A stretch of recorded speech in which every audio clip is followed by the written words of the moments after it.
For us, at least for me individually, I've never tried to get too high on the highs, too low on the lows, because it can change really quickly, either way. Once upon a time, there was a Chinese farmer who lost a horse, ran away. And all the neighbors came round that evening and said, "That's too bad." And he said, "Maybe." The next day, the horse came back and brought 7 wild horses with it. And all the neighbors came around and said, "Why, that's great, isn't it?" And he said, "Maybe." The next day, his son was attempting to tame one of these horses and was riding it and was thrown and broke his leg. And all the neighbors came round in the evening and said, "Well, that's too bad, isn't it?" And the farmer said, "Maybe." And the next day, the conscription officers came around looking for people for the army, and they rejected his son because he had a broken leg. And all the neighbors came round that evening and said, "Isn't that wonderful?" And he said, "Maybe."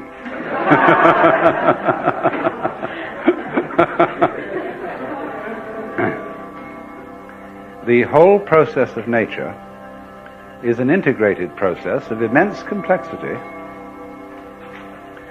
and it is really impossible to tell whether anything that happens in it is good or bad,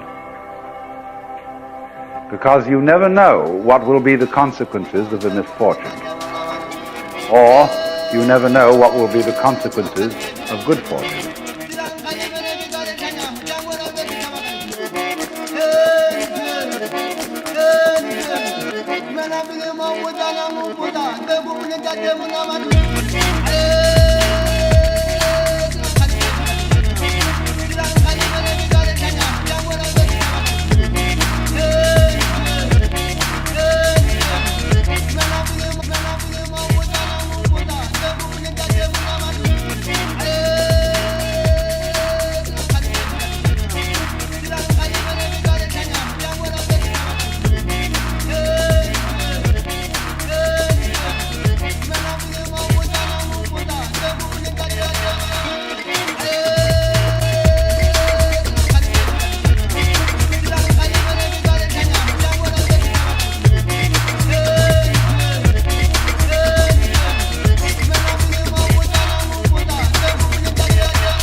Today, a young man on acid realized that all matter is merely energy condensed to a slow vibration, that we are all one consciousness experiencing itself subjectively.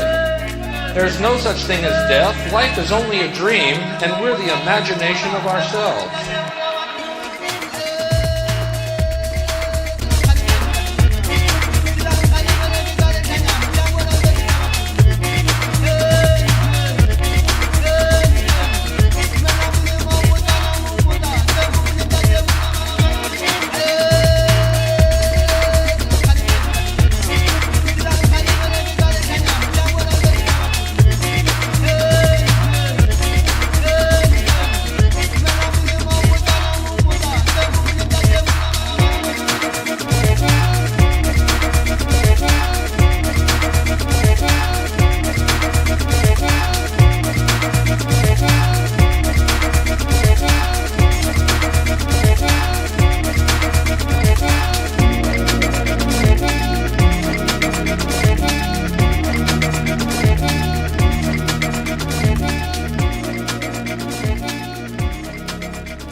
And now we must speak of Zhuangzhu, who fell asleep one day and dreamed he was a butterfly.